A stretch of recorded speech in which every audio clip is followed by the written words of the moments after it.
فاضل بریلوی رحمۃ اللہ علیہ فرماتے ہیں کہ قیامت میں منظر اس طرح کا ہوگا کہ نبی پاک ہمارے آگے آگے چلیں گے اور ہمیں اللہ کی رحمت کی خوشخبری سناتے جائیں گے، اور جب حضور یہ خوشخبریاں سنائیں گے تو حضور کے لبہائے مبارکہ سے پھول گریں گے اور ہم ان کو اٹھاتے جائیں گے۔ فرماتے ہیں خود تو وہ تھوڑی دیر کے لیے روئیں گے اللہ کی بارگاہ میں کہ یا اللہ انہیں معاف کر دے، خود روئیں گے لیکن ہمیں ہنسا دیں گے۔ پیش حق مجدہ شفاعت کا سناتے جائیں گے، آپ روتے جائیں گے پر ہم کو ہنساتے جائیں گے۔ اور باغ جنت میں محمد صلی اللہ تعالی علیہ وسلم، باغ جنت میں محمد مسکراتے جائیں گے، پھول رحمت کے گریں گے ہم اٹھاتے جائیں گے۔ حشر تک ڈالیں گے ہم پیدائش مولا کی دھوم، اور مثل فارس نجد کے قلعے گراتے جائیں گے۔ اور کیا ذوق بیان کیا، فرمانے لگے خاک ہو جائیں عدو جل کر مگر ہم تو رضا، دم میں جب تک دم ہے ذکر ان کا سناتے جائیں گے۔ جب تک سانسوں کی ڈوری چل رہی ہے، دم میں جب تک دم ہے ذکر ان کا سناتے جائیں گے۔ اللہ تبارک و تعالیٰ نے ہمارے محبوب کریم علیہ السلام کو دنیا میں بھیجا تو فرمایا یا ایھا الناس قد جاءکم برہان من ربکم، اے لوگوں تمہارے پاس تمہارے رب کی دلیل آ گئی ہے۔ اللہ تبارک و تعالیٰ نے محبوب پاک علیہ السلام کو سراپا دلیل بنا کے بھیجا۔ باقی انبیاء کرام علیہم السلام کے پاس بھی اپنی نبوت کے دلائل کے طور پر بے شمار معجزات تھے، اور حضور کریم علیہ السلام کے تو پورے وجود کو ہی اللہ نے معجزہ بنایا ہے۔ اور نبی پاک صلی اللہ تعالی علیہ وآلہ وسلم کی نبوت کی دلیلیں، حضور کے رسالت کے مستحکم دلائل جگہ جگہ آپ کو ملیں گے۔ سب سے پہلی چیز تو یہ سمجھنے والی ہے کہ نبی پاک علیہ السلام نے جس چیز کو سب سے پہلے اپنی نبوت کی دلیل کے طور پر بیان فرمایا وہ حضور کا کردار ہے، سیرت ہے، عمل ہے، حضور کا لوگوں کے ساتھ رویہ ہے۔ نبی پاک علیہ السلام کی تبلیغ کے 3 دور ہیں۔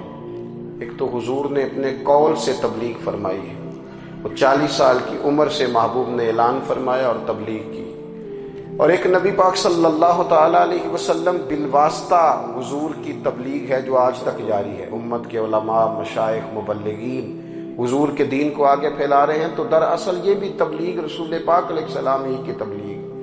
اور ایک حضور کی تبلیغ کا دور ہے، حضور کی پیدائش سے لے کر ولادت مبارکہ سے لے کر حضور علیہ السلام کے اعلان نبوت تک۔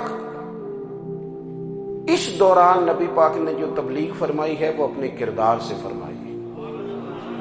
عرب کا وہ معاشرہ جو بڑا میلا کچیلا گدلا ہو چکا تھا، جس کے اندر سراسر مادہ پرستی کا زور تھا، جس کے اندر لوگ انسانوں کی خرید و فروخت کرتے تھے، جس کے اندر بیٹیوں کو زندہ دفن کر دیتے تھے، جس کے اندر جو آدمی جتنا زیادہ مضبوط ہوتا تھا اتنا زیادہ لٹیرا بن جاتا تھا، اس معاشرے کے اندر رسول کریم علیہ السلام نے 40 سال گزارے، اور اس طرح گزارے کہ جو بیگانے بھی تھے وہ بھی کہا کرتے تھے یہ صادق ہیں، یہ امین ہیں۔ اور جب حضور نے اعلان نبوت کیا تو فرمایا، یہ قرآن مجید کے لفظ ہے، فرمایا فَقَدْ لَبِثْتُ فِيكُمْ عُمَرًا مِّن قَبْلِهِ أَفَلَا تَعْقِلُونَ، میں تمہارے بیچ عمر کا ایک حصہ گزار چکا ہوں، تمہیں عقل نہیں ہے، شعور نہیں ہے۔ نبی کریم علیہ السلام نے اپنے کردار کو، اپنے عمل کو اپنی نبوت کی دلیل کے طور پر بیان فرمایا۔ وہ تو حضرت حلیمہ بھی فرماتی ہیں نا، جب میں نبی کریم علیہ السلام کو اپنے گھر لے گئی تو میرا اپنا بچہ بھی دودھ پیتا تھا، 2 میرے بیٹے ہو گئے، ایک میری یہ نسبی اولاد اور حضور میری رضائی اولاد۔ تو کہتی ہیں جب میں کریم محبوب علیہ السلام کو اپنے سینے سے لگاتی تھی تو حضور میرے ایک پستان سے دودھ پیتے تھے اور دوسرا اپنے بھائی کے لیے چھوڑ دیا کرتے تھے۔ یہاں سے رسول کریم علیہ السلام نے کردار کے ذریعے تبلیغ، اور پھر اعلان نبوت سے پہلے ایک تنظیم عرب کے جوانوں پر، عرب کے سرداروں پر مشتمل بنائی گئی، جس میں نبی کریم علیہ السلام نے بڑا حصہ لیا سرکار نے، اور بڑے اہم لوگوں کو شعور حضور نے عطا فرمائے، وہ اس جماعت کا فیصلہ تھا کہ ہم سارے جوان، سارے بڑے لوگ ملیں گے۔ یہ حضور کے اعلان نبوت سے پہلے کی بات ہے۔ ہم بڑے لوگ ملیں گے، کسی بڑے کو کسی چھوٹے پر ظلم نہیں کرنے دیں گے، کسی آدمی کو کسی غریب کا حق نہیں کھانے دیں گے۔ حضور علیہ السلام نے نا اپنے کردار سے، اپنے عمل سے، اور آپ کا جو عمل ہوتا ہے نا وہ اصل ہوتا ہے۔ ایک ہوتا ہے آپ کوئی بات کرتے ہیں اور ایک ہوتا ہے کہ آپ کوئی عمل کرتے ہیں۔ آپ جب عمل کرتے ہیں تو عمل کے ذریعے بھی لوگوں تک بات پہنچتی ہے کہ دراصل آپ کا اٹھنا بیٹھنا چلنا پھرنا کیا ہے۔ میرے رسول کریم علیہ الصلوۃ والسلام کا اٹھنا بھی ایک نبی کا، بیٹھنا بھی ایک نبی کا، بات کرنا بھی ایک نبی کا، معاملات زندگی کرنا بھی ایک نبی کا، لین دین کرنا بھی ایک نبی کا۔ ایک شخص کہتے ہیں میں نے اعلان نبوت سے پہلے حضور علیہ السلام سے کوئی چیز خریدی تھی اور میں نے عرض کیا تھا آپ یہاں تشریف رکھے، میں پیسے لے کے آتا ہوں۔ میں 3 دن کے بعد آیا۔ دیکھو یہ بات کرنی کتنی آسان ہے، بولنی کتنی آسان ہے، پر 3 دن یہاں میرے بھائی کو کسی شخص کو 2 گھنٹے انتظار کرنا پڑ جائے تو لوگ کہتے ہیں الانتظار اشد من القتل، یہ تو قتل سے زیادہ تکلیف والا معاملہ ہے منتظر رہنا کسی کا۔ کہتے 3 دن کے بعد میں آیا تو میرے رسول کریم وہیں تشریف فرمایا، بس اتنا فرمایا یار تم نے مجھے بڑی تکلیف میں ڈال دیا، 3 دن ہو گئے یہاں رکے ہوئے۔ تو حضور نے اپنے کردار کو، اپنے عمل کو، اپنے معاملات کو سب سے پہلے اپنی نبوت کی دلیل کے طور پر پیش کیا۔ کسی نے کیا خوب کہا تھا کہ جو تیری جان کے دشمن ہیں وہ بھی کہتے ہیں، وہ جو تیری جان کے دشمن ہے، بظاہر تو آئے ہیں نا ہجرت کی رات جان لے لے، لیکن امانتیں حضور کے گھر میں رکھی ہوئی ہیں، امانتیں کاشانہ نور پہ پڑی ہیں۔ وہ جو تیری جان کے دشمن ہے وہ بھی کہتے ہیں کہ امین تو ہے اور صداقت کی آبرو تو ہے، امین بھی تو ہے، صداقت کی آبرو تو ہے۔ تو پہلے کردار، پھر دوسری بات، اللہ تعالیٰ نے اپنے محبوب علیہ الصلوۃ والسلام کو اپنا مطلق نائب بنا کر، اپنا محبوب اعظم بنا کر، ویسے ہی سارے انسانوں کے بارے میں کہا وَإِذْ قَالَ رَبُّكَ لِلْمَلَائِكَةِ إِنِّي جَاعِلٌ فِي الْأَرْضِ خَلِيفَةً، میں زمین میں اپنا نائب بنانے والا ہوں۔ لیکن حضور علیہ السلام تو محبوب ہے نا، حضور کی نیابت تو محبوبیت کے درجے پر فائز ہے۔ تو رسول پاک کو رب کریم نے اس طرح کا بنا کے بھیجا کہ حضرت عبداللہ ابن رواحہ رضی اللہ تعالیٰ عنہ بیان فرماتے ہیں کہ اگر حضور کوئی معجزہ نہ بھی دکھاتے، نبی کریم علیہ السلام سے کوئی اعجاز لوگ نہ بھی دیکھتے، تو محبوب کا تو چہرہ ہی اس طرح کا تھا، لوگوں نے دیکھتے جانا تھا اور کلمہ پڑھتے جانا تھا۔ لیکن باوجود اس کے میرے رسول پاک کا اعجاز یہ ہے، کمال یہ ہے کہ حضور کبھی اشارہ کر دیں تو چاند 2 ٹکڑے ہو جائے، کبھی دعا مانگ دیں تو ڈوبا ہوا سورج واپس آ جائے، کبھی محبوب گزرنے لگے تو پتھر آپ پر سلام پڑے، کبھی حضور پہاڑ پر چڑھ جائیں تو پہاڑ وجد میں آ کر جھومنے لگے، محبوب کا کبھی نماز پڑھاتے ارادہ بن جائے تو اللہ تعالیٰ قبلے کا رخ ہی تبدیل فرما دے۔ کیا خوبصورت سوچ ہے اور کیا نظریہ دیتے ہیں بریلی کے امام۔ فرماتے ہیں اجابت کا جوڑا عنایت کا صحرا، دلہن بن کے نکلی دعائے محمد، اور اجابت نے جھک کر گلے سے لگایا بڑی ناز سے جب دعائے محمد۔ دیکھو خدا کی رضا چاہتے ہیں دو عالم، خدا چاہتا ہے رضائے محمد صلی اللہ تعالی علیہ وسلم۔ اور ایک مقام پہ فرماتے ہیں نائب دست قدرت پہ لاکھوں سلام، نائب دست قدرت پہ لاکھوں سلام۔ حضور نے سمجھایا، فرمایا جب تم کسی کے ماں باپ کو گالی دو گے نا تو وہ بھی تو جواب میں تمہارے ماں باپ کو دے گا نا، تو فی نفس ہی یہ تم نے خود ظلم کیا ہے اپنے ماں باپ پر۔ کیوں تم نے ایسا لہجہ اختیار کیا کہ جس سے سامنے والے کی انا جاگ جائے اور وہ تمہارے مقابلے میں آ کر کے کھڑا ہو جائے؟ کیوں تم نے اس طرح کے انداز اختیار کیے کہ جس سے سامنے والا بھی سارے پنجے کھڑے کر کے باہر نکل آئے اور کہے آ جاؤ پھر میں ابھی میدان میں حاضر ہوں؟ رسول کریم کی فصاحت، بلاغت دیکھیں نا، حضور 2-4 جملوں میں ساری بات سمجھا جاتے ہیں۔ ایک حدیث پاک اگر ہماری سمجھ میں آ جائے، ایک روایت، نبی پاک صلی اللہ تعالی علیہ وسلم نے فرمایا خوبصورت مسلمان وہ ہے جو بے مقصد باتوں کو چھوڑ دے۔ لو، اس سے پوری زندگی سجائی جا سکتی ہے، ایک جملے سے پوری زندگی سواری جا سکتی ہے، کوئی لمبی چوڑی باتوں میں جانے کی ضرورت نہیں۔ کہا خوبصورت مسلمان یہ ہے جو بے مقصد باتوں کو چھوڑ دے، لا یعنی باتوں کو، کیا کہتے ہیں ہمارے دیہات کے لوگ، جڑے پنڈ جانا نہیں اودا راہ پوچھنے دی۔ لیکن آج کل لوگ باز آندے، یعنی جس بات کا بالکل تعلق نہیں نا وہ بات بھی کرتے جاتے ہیں، جس کا شعبہ ہی نہیں وہ بھی چھلانگ لگا لگا کے اس میں آ جاتا ہے۔ ہم اپنا وقت ضائع کرتے ہیں، اپنی صلاحیتیں ضائع کرتے ہیں، اپنا نقصان کرتے ہیں۔ ہم اپنا کام صحیح کر کے نہیں کرتے اور دوسری ساری دنیا کو ٹھیک کرنا چاہتے ہیں۔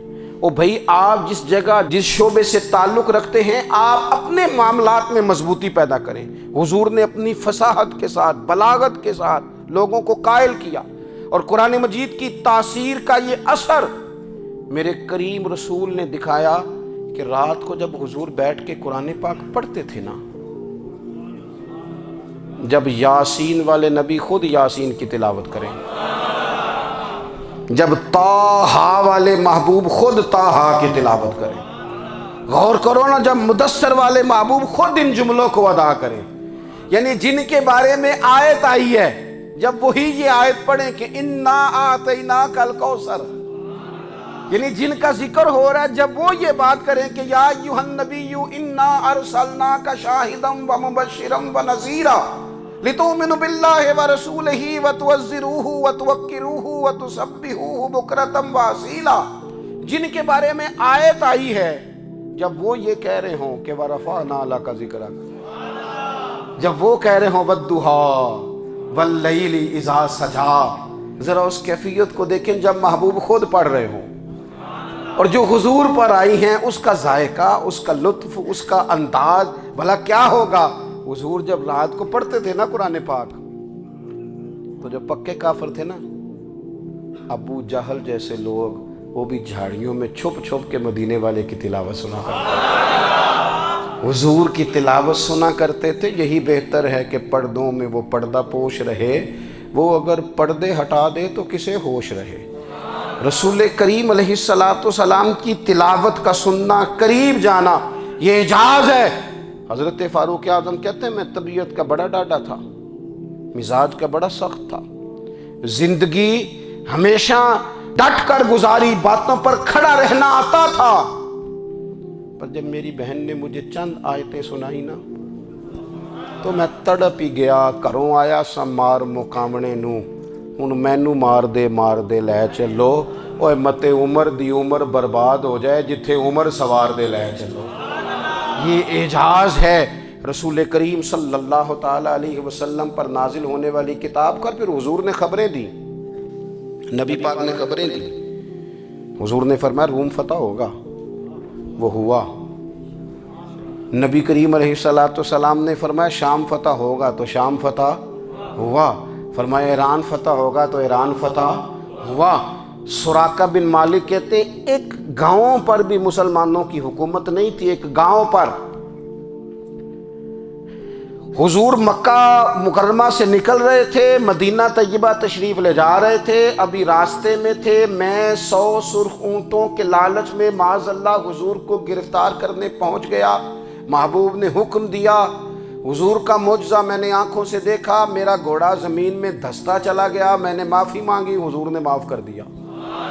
میں نے سمجھا اچانک ہو گیا ہے۔ یہ منوانا بھی بڑا مشکل کام ہے۔ شجر و حجر پہچان گئے، انسان کی نظروں میں شاکی رہا۔ یہ کچھ ایسے لوگ ہیں جن کو منوانا توبہ توبہ، ماننے کو تیار نہیں، دیکھ دیکھ کے بھی ماننے کو تیار ہے نہیں، ماننے کو تیار ہی نہیں۔ کہتے ہیں کہ میں نے پھر چاہا آگے بڑھنا، تو پھر زمین کے اندر میرے گھوڑے کے پیر دھنسنے لگے، پھر معافی مانگی۔ کریم تیرے معاف کرنے کی ادا پہ بھی قربان جائیں۔ یہ نہیں فرمایا کہ تو بار بار یوں ہی کرتا ہے، فرمایا معافی مانگتا ہے، جا میں نے معاف کیا۔ کہتے ہیں 3 دفعہ میں آگے بڑھا، 3 دفعہ حضور نے معاف کیا تو مسکرا کے فرمانے لگے تو یہاں مجھے گرفتار کرنے آیا ہے، وہ کیسر روم کا علاقہ فتح ہوگا۔ وہ کنگن جو پہنتا ہے نا ہاتھوں میں، بادشاہ کے کنگن معروف ہیں، وہ تیرے ہاتھوں میں آئیں گے۔ اللہ کرے آپ سمجھیں۔ یہ جو لوگ ڈری ڈری سہمی سہمی اور ہمارے بچے مایوسی کی معاذ اللہ باتیں کرتے ہیں، وہ دیکھیں حضور کس طرح کی گفتگو فرماتے ہیں۔ ابھی ایک گاؤں پر بھی اسلام کی حکومت نہیں، لیکن حضور کا خبر دینے کا انداز۔ کریم فرمانے لگے وہ کیسر روم کے جو کنگن ہوں گے وہ تیرے ہاتھوں میں آئیں گے۔ جناب سراقہ بن مالک فرماتے ہیں کہ میں مسلمان ہو گیا، حضور کا وصال ہو گیا، کنگن نہیں آئے۔ حضرت ابوبکر صدیق کا وصال ظاہری ہو گیا، کنگن نہیں آئے۔ جناب عمر کا دور آ گیا، سراقہ بوڑھے ہو گئے۔ کوئی بندہ پوچھتا نہ کہ اب تو عمر ڈھل گئی ہے، زندگی کا پتہ نہیں، کہنے لگے نہیں میں نہیں جاتا، جب تک کنگن نہیں آتے اسرائیل کوئی نہیں آئیں گے، کیونکہ ساڈے نبی دی زبان ساڈے واسطے قرآن۔ جو دن کو کہہ دیا دن ہے تو دن نکل آیا، جو شب کو کہہ دیا شب ہے تو رات ہو کے رہی، اور خدا نے ان کی زبان کو وہ اختیار دیا، جو نکلی منہ سے ان کے وہ بات ہو کے رہی۔ اور فاضل بریلوی کا تو انداز ہی پھر انوکھا ہے نا، وہ تو کہتے ہیں وہ زبان جس کو سب کن کی کنجی کہیں، جس کو سب کن کی کنجی کہیں، اس کی نافذ حکومت پہ لاکھوں سلام۔ کہنے لگے نہیں آتے حضرت اسرائیل، فکر نہ کرو، بوڑھے ہو گئے تھے، نکلنا گھر سے بند کر دیا تھا۔ حضرت عمر کا دور تھا، کنگن آ گئے۔ حضرت فاروق اعظم نے ان کے پوتوں سے، نواسوں سے، بچوں سے کہا جاؤ بلا کے لاؤ، کا دادا جان بوڑھے ہیں، فرمایا تم کان میں کہہ دینا کنگن آ گئے، پھر تم دیکھنا تو صحیح۔ پھر حضرت سراقہ آئے، حضور نے جو خبریں دیں، نبی پاک علیہ الصلوۃ والسلام نے جو گزشتہ قوموں کے احوال بیان کیے، اور پھر میرے نبی پاک علیہ الصلوۃ والسلام نا دنیا میں عزتیں دینے آئے۔ عزتیں، یہ مزاج ہمیں کم کرنا چاہیے۔ یہ جو ہم ساری زندگی اس کام میں لگا دیتے نا، کسی کو نیچا کیسے دکھانا ہے، یہ انداز حضور نے نہیں ہمیں دیا۔ آپ دیکھو حضور تشریف لائے تو ہمیں پتہ چلا کہ حضرت یوسف جیسا سونا کوئی نہیں۔ حضور تشریف لائے تو ہمیں پتہ چلا کہ حضرت داؤد جیسی خوبصورت آواز کسی کی نہیں۔ حضور تشریف لائے تو ہمیں پتہ چلا کہ جناب عیسیٰ علیہ السلام کا فقر اختیاری کس طرح کا تھا۔ محبوب تشریف لائے تو ہمیں پتہ چلا کہ حضرت موسیٰ کا جلال کس طرح کا تھا۔ یہ تو حضور آئے تو نبی پاک علیہ السلام نے اس کی بھی عظمت بیان کی، اس کی بھی شان بیان کی۔ حضور نے بتایا کہ ابوبکر صدیق کی شان کیا ہے، فاروق اعظم کا مرتبہ کیا ہے، عثمان غنی کی حیا کیا ہے، مولا علی کی شجاعت کیا ہے، اہل بیت نبوت کی عظمت کیا ہے۔ حضور آئے عزتیں دینے، ماں کو عزت دی مدینے والے رسول نے، کہا جس کا باپ راضی ہو گیا اس کا رب راضی ہو گیا۔ فرمایا جو 2 بیٹیاں 3 بیٹیاں 4 بیٹی بہنیں یا 1 بیٹی یا بہن بیاہ کے آ گیا نا، جس طرح میری 2 انگلیاں جڑی ہوئی ہیں میرے ساتھ جڑ کے جنت میں جائے گا۔ رسول کریم صلی اللہ تعالی وسلم نے عزت دی، عزت دی۔ حضور عزتیں دینے، کوئی اعزاز نہیں۔ ان پڑھ بندہ ہے، سادہ ہے، غریب ہے، مزدوری کرتا ہے، ہاتھوں پہ چھالے، یا رسول اللہ اس کا بھی کوئی اعزاز ہے؟ قربان جائیں، میرے کریم نے عزت دی، فرمایا محنت کر کے روزی کمانے والا تو اللہ کا دوست ہے۔ یہ اینٹیں اٹھانے والا، یہ مشقتیں کرنے والا، یہ صبح دیہڑی پہ جانے والا، یہ بیچارہ جو اچار سے روٹی کھاتا ہے، تو نے ہر شخص کی قسمت میں یہ عزت لکھی اور آخری خطبے کی صورت میں وصیت لکھی۔ رسول کریم نے ہر بندے کو اعزاز دیا، عظمتیں دی۔ حضور عزتیں دینے آئے، نبی پاک علیہ السلام نے اعزازات دیے، حضور نے نوازا۔ یہ ساری چیزیں میرے رسول پاک کی تشریف، اور پھر یہ جو حضور کے صحابہ اور اہل بیت ہیں نا، یہ بھی میرے نبی پاک کی نبوت کی دلیل ہے۔ اتنی جلدی انقلاب آیا نہیں کرتے، وہ کل تک جو رہزن تھے حضور نے راہبر بنا دیے۔ وہ لوگ جو کل تک ایک دوسرے کے گلے کاٹ کے کھاتے تھے، ایک دوسرے کو مارتے تھے، تکلیف پہنچاتے تھے، برادری ازم پہ لڑتے تھے، حضور نے بھائی بھائی بنا دیے۔ ایک پلیٹ میں کھانا کھانے لگے، سیدنا بلال حبشی، صہیب رومی، سلمان فارسی، حضور نے یوں کر کے ملا دیا۔ نبی کریم علیہ السلام نے تقسیمیں ختم کر دی دنیا میں۔ حضور کے صحابہ نے اپنا کردار اس طرح کا دکھایا، اتنا بلند کیا، اور صحابہ کرام علیہم رضوان اس کو دیکھ کر اتنی بلندیوں پہ گئے۔ کہ گواہیاں اللہ کا قرآن دیتا ہے. فرمایا محمد الرسول اللہ والذین معہ اشداء علی الکفار رحماء بینہم تراہم رکعا سجدا یبتغون فضلا من اللہ ورضوانا. فرمایا یہ جو میرے محبوب کے ساتھ والے ہیں کافروں پر سخت ہیں، آپس میں نرم دل ہیں. تم جب بھی انہیں دیکھو گے سجدے کرتے دیکھو گے، رکوع کرتے دیکھو گے. تم انہیں دیکھو گے اللہ کی رضا کے متلاشی ہیں. انہیں ساری مادہ پرستی سے نکال کر محبوب نے رب کی رضا کے رستے پہ ڈال دیا. میرے نبی کریم سید عالم صلی اللہ تعالیٰ علیہ وسلم کی نبوت کے دلائل کے طور پر یہ ساری چیزیں آئیں. بس میں بات سمیٹنے لگا ہوں. حضور کا جو اخلاق ہے نا وہ بھی نبی کریم علیہ السلام کی نبوت کی بہت بڑی دلیل ہے. وَإِنَّكَ لَعَلَىٰ خُلُقٍ عَظِيمٍ. محبوب ہم نے آپ کو نا خلق عظیم کا مالک بنایا ہے. کچھ لوگ سمجھتے ہیں صرف آپ کا بولنے کا انداز ٹھیک ہو تو آپ با اخلاق ہیں. نہیں بھائی، بولنے کا انداز ٹھیک ہونا با اخلاق نہیں، سچ بولنا اخلاق کی علامت ہے. آپ کا حق بات کرنا اخلاق ہے، آپ کا صحیح گواہی دینا اخلاق ہے، آپ کا اللہ تعالیٰ کی طرف سے آزمائش آنے پر صبر کا مظاہرہ کرنا اونچا اخلاق ہے. رب نعمت دے تو آپ کا وجود ڈھلتا جائے شکر میں، یہ اخلاق ہے. رب کریم اگر آپ کو کسی وقت کسی آزمائش میں اپنی حکمت سے ڈالتا ہے تو عزت نفس کو برقرار رکھنا، خودداری کو برقرار رکھنا، یہ اخلاق. نبی پاک نے اعلیٰ ترین اخلاق کی بات بتائی، اعلیٰ ترین. حضور نے لوگوں سے بیعت لیتے وقت کہا تھا میرے ہاتھ پر بیعت کرو، چوری نہیں کرو گے. نبی پاک علیہ السلام نے مختلف امور پر بیعت لی. حضرت حکیم بن حزام کہتے ہیں حضور نے میرے ہاتھ پہ ہاتھ رکھ کے کہا میرے ہاتھ پہ ہاتھ رکھ کے بیعت کرو کہ کسی دنیا دار سے سوال نہیں کرو گے، خودداری سے زندگی گزارو گے، عزت نفس سے. جو رب نے تمہیں دیا ہے تم اس پر راضی رہو گے. لوگوں کی جیبوں کو ٹٹولنا، دوسروں کی دولتوں پہ راج کرنا، دوسروں کے مال پر نگاہیں ڈالنا اللہ کے حبیب نے پسند نہیں فرمایا. فرمایا بیعت کرو کہ تم کبھی کسی سے سوال نہیں کرو گے. حد ہو گئی. نبھانے والوں نے پھر اس عہد کو نبھایا اور کمال کر دی. حضرت حکیم بن حزام گھوڑے پہ بیٹھے تھے، ہاتھ میں درہ تھا، وہ زمین پہ گر گیا. قریب غلام کھڑا تھا. حضرت حکیم بن حزام خود گھوڑے سے اترے، درہ اٹھایا، دوبارہ گھوڑے پہ بیٹھے. غلام عرض کرنے لگا حضور مجھے بتا دیتے میں اٹھا کے دے دیتا. آنکھیں چمک اٹھیں. فرمانے لگے کیسے بتا دیتا؟ اپنے رسول سے وعدہ کیا ہے کبھی کسی سے سوال نہیں کروں گا، کبھی سوال نہیں کروں گا. اللہ کے محبوب نے ہمیں اعلیٰ اخلاقی قدروں کی بات ہمیں سکھائی ہے. ہم دیکھتے ہیں کہ بڑی جلدی 2 4 5 لوگوں کے غصہ دلانے پر ہم ساری اخلاقی حدوں کو کراس کر جاتے ہیں.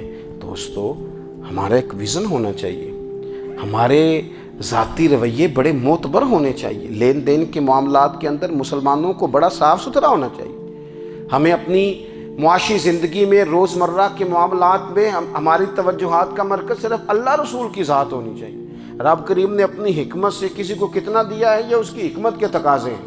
ہمیں اس نے جس رنگ میں جس حال میں رکھا ہے ہمیں اپنے رب کی رضا پر بہت زیادہ مطمئن ہونا چاہیے. اچھا پھر ایک اور بات،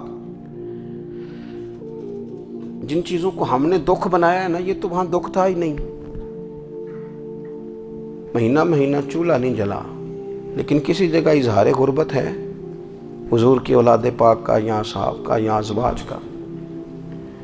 مہینہ مہینہ چولہا نہیں جلا لیکن یہ اخلاق عالیہ کا حسن دیکھو. اپنے گھر مہینہ مہینہ چولہا نہیں جلا، جو مانگنے آیا اسے جھولی بھر کے عطا فرمایا، کوئی دروازے سے خالی نہیں گیا. عزیز بھائی اگر زندگی میں اخلاقی قدریں ہم اپنا لیں اور ہم تھوڑا تھوڑا کر کے اپنے آپ کو تبدیل کریں، ساری زندگی توجہ رہی کہ فلاں کیا کر رہا ہے فلاں کیا کر رہا ہے، تھوڑا سا گردن کو جھکا کے اپنے اوپر توجہ ڈالیں، اپنے آپ کو وقت دیں. حضور کے اخلاق عالیہ کی روشنی میں، تعلیمات حسنہ کی روشنی میں ہم اپنے کردار و عمل پر تھوڑی توجہ دیں. اس وقت بہت بڑی تعداد میں امت مسلمہ ہے، اور ایسا نہیں ہے کہ دولت نہیں ہے، دولت سے بھی سرشار ہیں. ہمارے ہاں بڑے بڑے انجینئر ہیں، بڑے بڑے ڈاکٹر ہیں، لیکچرار ہیں، ہمارے پاس بڑے بڑے ہاسپٹل ہیں، بڑا کچھ ہے. لیکن کردار و عمل کے بادشاہ اپنی زندگی تقوی کی روشنی میں گزارنے والے ان لوگوں کی تعداد کم ہے۔ اگر کوئی آج بھی سارے کام نیک کرے لیکن جائیداد میں سے بیٹی کا حق رکھ جائے تو پھر اس نے کیا میلاد منایا؟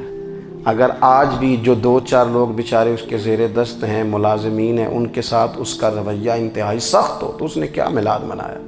اگر آج بھی وہ برادری ازم کی بنیاد پر دوستیاں کرے اور چھوٹے بڑے کی وہ تقسیم رکھے، جسے حضور نے فرمایا کہ قبیلے تو تعارف کے لیے، ورنہ کسی عربی کو اجمی پر، گورے کو کالے پر کوئی فضیلت نہیں۔ اگر کوئی آج بھی اس برادری ازم کا قائل ہے پھر اس نے کیا میلاد منایا؟ اگر کوئی شخص آج بھی اپنے آپ کو مادہ پرستی میں پوری طرح دھکیل چکا ہے اور رضا الہی کا مسافر نہیں بنا تو اس نے کیا میلاد منایا؟ اپنی طبیعتوں میں روحانی تبدیلی اور وہ خاص افکار جو حضور اپنے غلاموں میں پیدا فرماتے ہیں، ان افکار کو پیدا کرنا، سوچوں کو بدلنا، سوچوں کو، نظریات کو بدلنا، اپنے روزمرہ کے معاملات کا جائزہ لینا کہ ہم کس طرح آگے بڑھ سکتے ہیں اور کس طرح ہم ایک بہترین امتی اور ایک بہترین مسلمان بن سکتے ہیں، اس پر توجہ دینا، یہ میلاد ہمیں سبق دیتا ہے۔ اللہ تعالیٰ مجھے اور آپ کو عمل کی توفیق عطا فرمائے۔ آخر دعوایا ان الحمدللہ۔